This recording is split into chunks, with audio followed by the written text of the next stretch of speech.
rush at once. Like deja vu. Yeah, very much. Well, I'm in the south, so you're not my constituency reps anyway, and I shall talk to them later, but perhaps each of you could give a potted history of yourself in 1 minute and how you got into Gay Joe. Yeah, that's no problem. So, newly appointed to area, and I live in Yorkshire. I've done for about,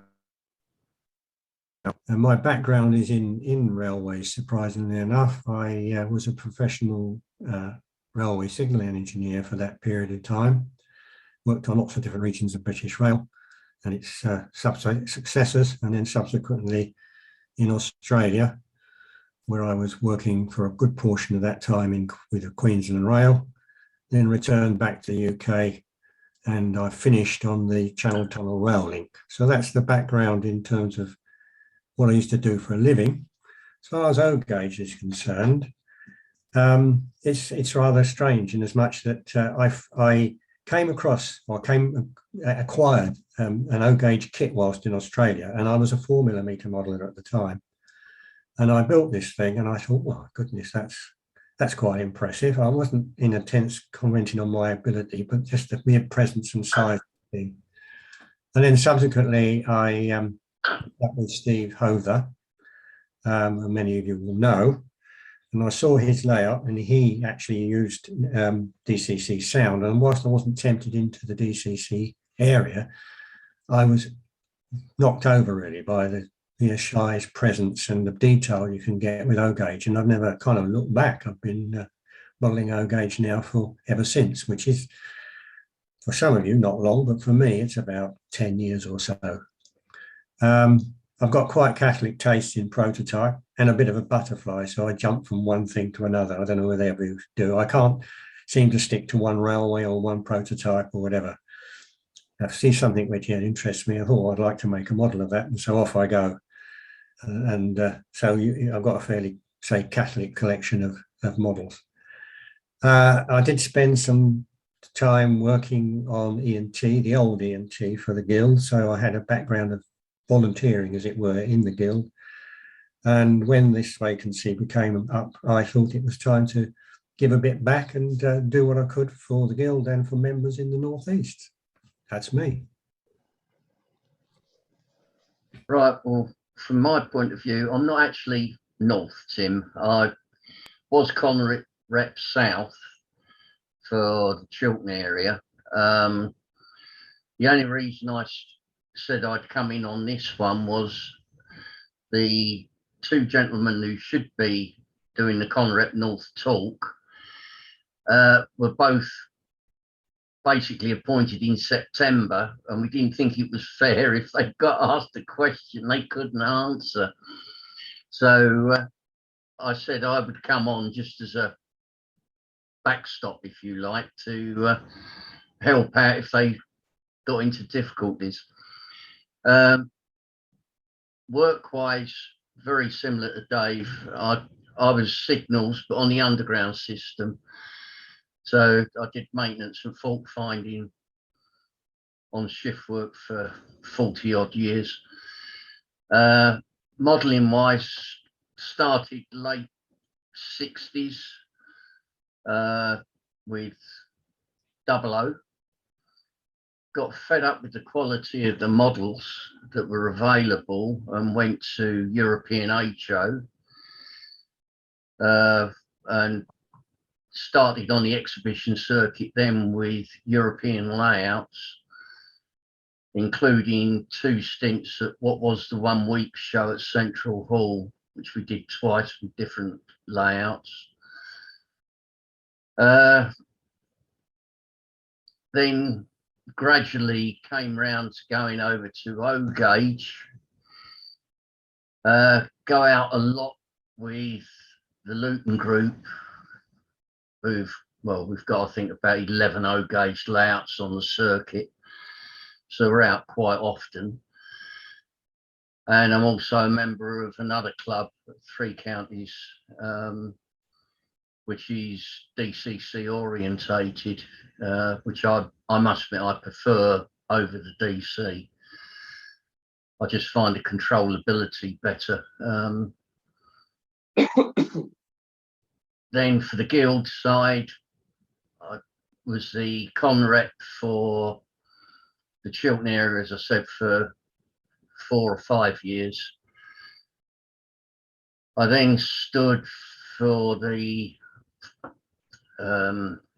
membership and forum manager or director, whatever title suits you. And that was elected on at September, and I won that election, and basically that is my job now for the guild. Again, same as Dave.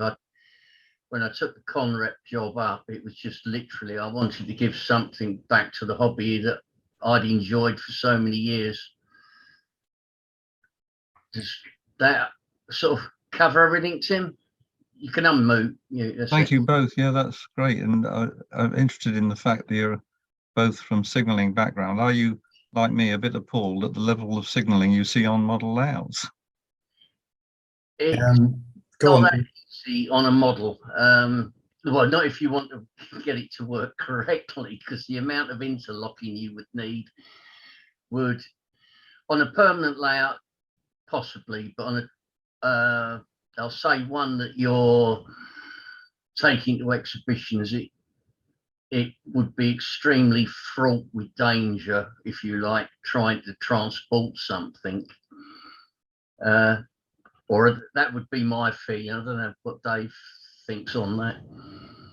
I wouldn't say so much appalled. I in a way, if I see a layout that's properly signalled, it'll keep my attention. And if I see things that happen on that layout that are not what I would call railway-like, from a former professional point of view, I sometimes think I'm quite unfair, because the standard of modelling can actually be very high, but that really puts me off. But I say not so much appalled, in the sense that it's kind of understandable. I don't know whether Chris can echo this kind of appealing, but I think signalling is a bit of a black art, and it's obviously a mystery within the railway industry. Some of the things that, I mean, we used to have to liaise, of course, with the civil, all engineering disciplines, but the civil engineers in particular, and some of the things you could say, they would come out with, you realise they haven't got a clue what you did.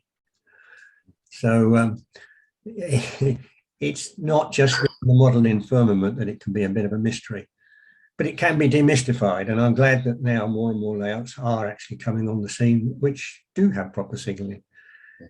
And I always try to urge people to consider it not as an add-on, but as an integral part of the planning process right from the beginning. Well, maybe we'll get there with some. And certainly there's some out there that are very impressive. Yeah. Thank you. I mean, so ideally, if there's signals on a layout, to my mind, they should be working. Again, it's a personal point of view. To me, there is nothing worse than seeing a signal there that is then totally ignored by whoever's operating it. But again, it probably goes back to the employment I was in. Steve Pother has got a layout in his house that I have seen, and he has a railway background, and his signalling actually interlocks with all the points. So if the point is wrong, the locomotive will stop, or train will stop before it gets anywhere near it, because there's a red light, and there are no spads in his house, to not be said. Well, no, I'll have to contradict you there, Richard. There's a particular conflicting area where, just merely because of the protection of the model and what it might cost in terms of damage if it overran and hit something else, there's one point where he's got a trip which does actually stop the train if it overruns. It's very, very tight, conflicted area. Otherwise, trains can run past signals, as indeed in pre-TPWS, etc. days, they did or could. And we had an funny incident, in as much that one of his regular attendees, so sadly he's passed now, was a guy by the name of Jeff Bird, and he was the last shed foreman at York Steam Shed. Right.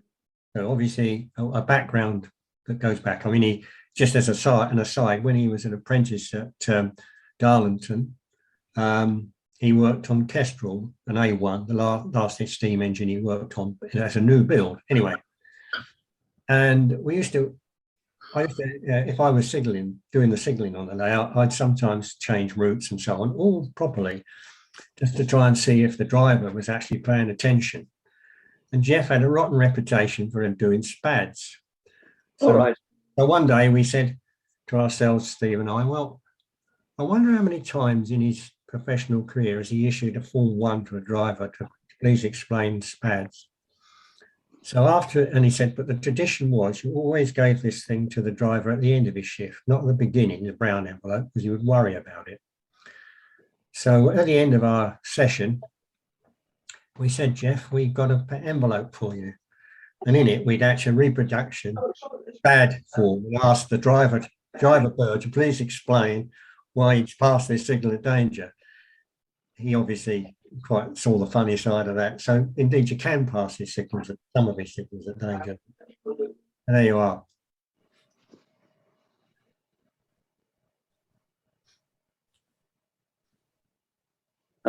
Sorry about that. Sorry about that, folks. Somebody knocking on my door, bringing me a bottle of wine. Very nice. One of the advantages of having a birthday. Yeah, I do recall that Steve going on about that particular incident with the ex-shed manager. Yes, yeah. I thought he'd improved his layout. But maybe it's the sight of a red light when I'm driving, so it makes me stop and pause and wait. But there we are. Anyhow, right. Anybody else any comments? Only Ian asking if it was from Martha. I take it he's on about your bottle of wine. Yeah. No. But you've got a sweatshirt on that says Martha's Vineyard. And Martha's. Oh yes, See, it yeah, was from Martha. Yes. Oh yes. Sorry. Yes. It is from Martha's Vineyard. I went on holiday to New England, and we wandered on to we went to Martha's Vineyard, and although we took the car, going around the island, you went by bus everywhere, and it was I think it was a couple of dollars to go all the way around the island, sort of thing, 20 cents per bus stop or something. But yeah, and it was the end of the season, and I bought that at the shop that was closing the next day until the following March when the season started again. Cool. There you are. Now you have the full story. Right. So has anyone got any More, yeah. or what they would like to see the guild progressing to? Cool. Well, there's lots of ideas there, but not on an open forum that is being recorded. I didn't realise you were that shy, Ian. Well, I'm yeah. I know when to bite my tongue, shall we say? Yeah. Yeah, I know that feeling. I think there's some quite exciting things hopefully happening next year, but there will be others that people will be not so happy about. But I know that this is Ken's baby as such, but what are you guys' thoughts regarding the new product from the guild, the MOY coal wagon, and the fallout on the forum from certain places? To Dave and Chris, I suppose.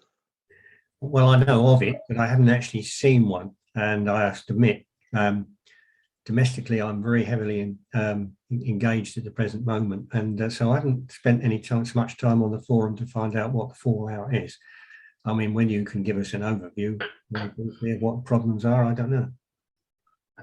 There's, a couple of people who aren't overly happy with the fact it's a private owner wagon.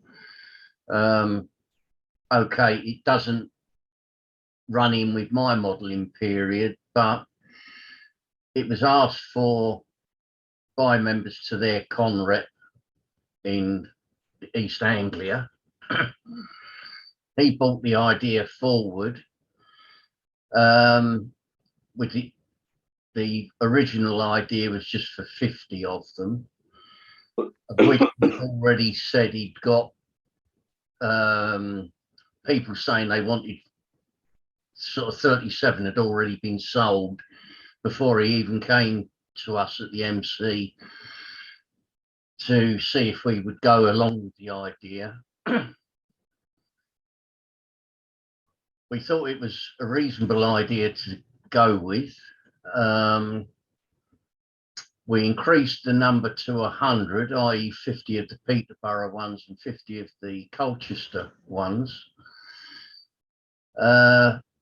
Because if we could sell 37 by word of mouth, if you like, just in East Anglia, we thought with 5,000 members, we were likely to sell up to 100 reasonably easily.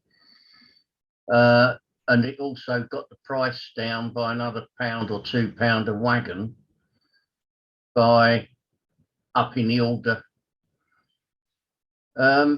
The idea basically is if it's a success, if other people or other areas have got a manufacturer or traders one that they want done, we would look at the possibility of it, assuming it's ideally not one that's already produced by one of the other manufacturers. We've also asked, i.e. the ones that I say have been anti the fact it's a private owner, of what they would like produced. And I think as of this morning, someone had come forward with, I couldn't tell you the type of wagon off the top of my head, but it was something to go with the Class 66 that is coming out. Now, if there's seems to be enough interest in that, that would probably be doable as well. But obviously, we want to see how this one goes first before we sort of going into a number of projects. I mean, the problem would be that if you, with a membership of 5,000 plus, and you were to ask 5,000 people what prototype they would like, you'd probably get 4,000 different answers, and it's almost an impossibility. Come on. So, I mean, if there's a specific call, like the one that's developed on this Moy wagon, I suppose that's fine. I think you need to be, and this is a personal opinion, you need to be careful because there's a lot of people out there that produce wagons. It would be better if the guild can produce something where you can't get anywhere else. The other thing, and I'm not pretending this is anywhere easy, but we've all seen lots of manufacturers in the past that we've tended to rely upon who've gone beyond to the Great Railway in the Sky or decided even to retire. And you can well miss that product, you know. Now, I wouldn't necessarily be so bold as to say that couldn't the guild take on that product, because that depends on the circumstances. That's not necessarily going to be easy or inexpensive. But maybe they could lose their clout and their influence with other people to perhaps come up with some kind of scheme whereby some of these products could be resurrected. I don't know whether the collective people at the meeting here point of view is, but you know, nameplates, for example, we've lost guild plates. I know there are other manufacturers, but I miss that product, and that's only one amongst others. But I don't know. That's an idea for a future, but I'm not pretending it's necessarily easy. It does become problematic. As you said, there are a number of other manufacturers out there of nameplates. Yes, I suppose you could approach guild plates and see if they would be willing to let us take it over, but then we're ending up in competition with other manufacturers, which isn't the remit of the guild as such. No, I quite understand, but maybe we could use something to facilitate another party. I don't know. I don't know. You might be able to, but as I said, there's, well, to my mind, there's at least 3 other people that do nameplates, if not 4. And the quality, I would have said, is on par with guild plates, the ones I've seen.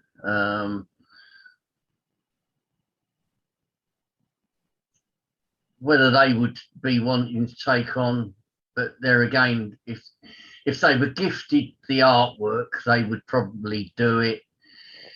If they're not gifted it, it probably wouldn't be worth their while purchasing it, because they've already got their own, I'll say, versions of. But again, that's just a personal point of view. I don't know it would necessarily work. I'd be more, you know, like the Mercian ones have now, in effect, I'll say, up for grabs. I think the guild could be more proactive, possibly, in trying to facilitate other manufacturers taking on other manufacturers' stock or ex-stock. Again, so much depends on what the executors would, or as if they're retiring, what they value the patterns at, and also how worn the patterns are.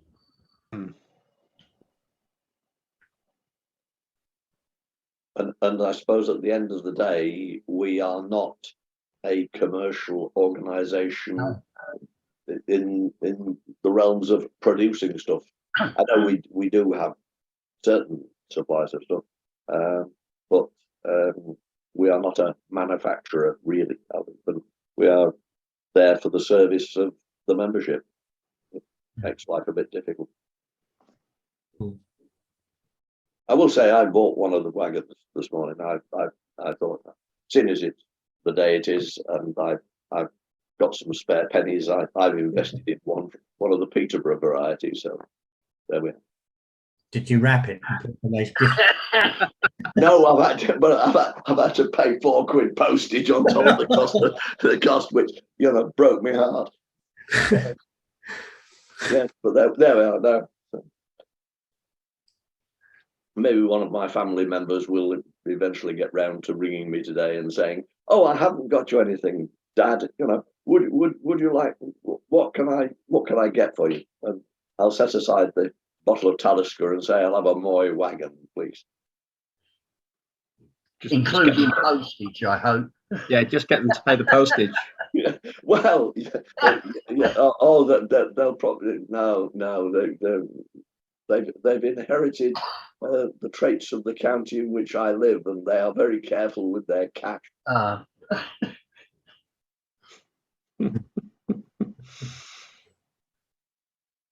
Right, has anyone got any questions?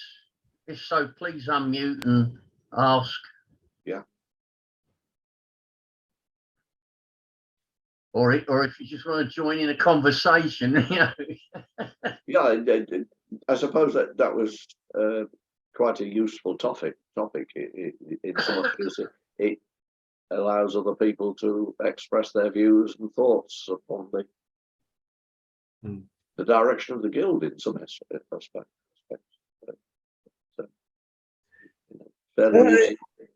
If I could ask a simple question. Yes, sir. Thank you. I'm not a member of any clubs. So how do I sort of communicate or relate to the area representatives? Is there any way where you could sort of maybe... Out of interest, what area are you in? Cheshire. I think that comes under Merseyside and North Wales. Yeah. Right, on the website, if you go to members section, you've got a list of I think it's worded guild officers. I can't remember the exact wording now. Yeah. But if you go down there and click on the regional or the conrep for your area, I think it's John Bishop, isn't it? no, it'd be John Slater, wouldn't it? Yeah, that's the chap. Yeah. Yeah, If sorry. you click on that, that will open up an email box. Send him a message, and he would come back to you. If you're happy to be contacted by phone, he could. If you state that, he might ring you, depending on whether he finds it easier to commute via, sort of contact you by email, or whether he prefers talking. I always find it more personable to talk to the individual in person, whether that's on the phone or, by Skype or whatever. But Yeah. again, different people, different ways of wanting to communicate. Yeah, it's helpful. There's quite a lot of information I find on the Guild's website. It's quite well hidden. Yeah, we're trying to. Well, we've been after revamping the front page. The front page has sort of been done. The drawback comes is there needs to be something on the front page that is a guide as to where to find things. An index. Yeah, in Well, effect. yeah, but not only a guide or an index, but how to use the damn thing. Take Google, for instance. According to how you phrase query, is how you get a result. Yeah. I find a lot of these modern things rather frustrating. Yeah, it is a problem, I will admit. And as crazy as it sounds, it is actually easier now than what it was 2 years ago. But there wasn't so much to search for then. Yeah, there is definitely more work needed to be done. The biggest problem at the moment is just finding people that have got the IT skills, that have got the time, because so much is now dependent on, I'll say, our IT volunteers, that trying to get anything updated is becoming really problematic. A little while ago, we produced kind of leaflet was sort of talking you how to go through and get onto the website. Did we run out of those? Or? No, well, I take it you've got the electronic version I sent, Dave. Yeah, I might well have, but I mean, I don't usually have a problem anyway. But I did have a copy of the leaflet some time back. Yeah, no, all I was thinking was, is by rights, normally when you send out, I mean, say, I know new members should get it under their welcome thing, but if you've got a problem, Harold, if you get hold of your Conrep, he should have an electronic version of how to find stuff on the Guild website. Yeah, and he could email that to you quite easily, which might help. Again, it was trying to get it concise enough, because you could end up with an instruction manual that's like a telephone directory to try telling you how to find different things. Yeah. But as I said, if you email John Slater and ask him, and put on there, if he hasn't got it, if he emails me I will try seeing if I've still got a copy of it. Because unfortunately, when I changed jobs from Conrep, I cleared a lot of stuff off of my computer. I do recall I have actually still got, well, somewhere buried in my computer, I've got the electronic copy you sent me. Oh, right, okay, yeah. It's just a matter of finding it. Oh, you need instructions and a guide. Yeah, I think the thing is, Harold, that if you contact John Slater, your area rep, failing if you don't get any joy there, then I would suggest that you send something off to the guild secretary. It's as I said, I navigate around the website quite happily. It's just when I've tried to search for things, like even articles I've written, sometimes it takes a lot of finding out where they are, when I know the topic, the subject, and the author. But probably a lot of that is down to my literal mind and not understanding all these modern abbreviations and words over the years have changed the meaning. no, I mean, say an article, especially if you know the author, that should come up almost Straight away. Yeah. The only problem being if have you got to sort of, instead of if the author is John Smith, do you search for John Smith or Smith John or Smith J or J. Smith or something? You know, sometimes these search engines are a bit narrow in their Yeah. ability of finding stuff. Well, as I said, you know, as a Jones, I appreciate the problem with many of us. But, you know, I sort of search for articles by Jones 5669. It's pretty accurate, a pretty good target. It might not have necessarily, assuming that's your guild number, it might not have that under the search engine. If you Jones H or H Jones, you've got more chance of putting a number in. Haven't thought of that, but when I sort of put the Jones in the box, and it gives you a list. I'll tag down to fairly long list if it's all every Jones. Yes. So 5669. I'm away. But no, it's. I said a lot of these things. You said you can't have the expertise of a Google search engine with volunteers or with minimum cost. Yeah. It's just, yeah. Yeah. As I say, I don't think it will recognise the number at all, because I wouldn't have thought, unless when you've written the article, you've called yourself H Jones and then the number wouldn't be in the title. Or I'm with you now. Yes, because that's, if you like, my forum recognition. Yeah, I'm with you now. Yes. See, that's the beauty. If you talk, after a few ramblings, you eventually realise where you've gone wrong. Yeah, very helpful. Yeah. That's it. You know, that search. You know, it wouldn't pick that up because it wouldn't be inputted in to the file initially. Right, I think we'll go and make a cup of tea now then. Right, I was going to say on that highly successful note,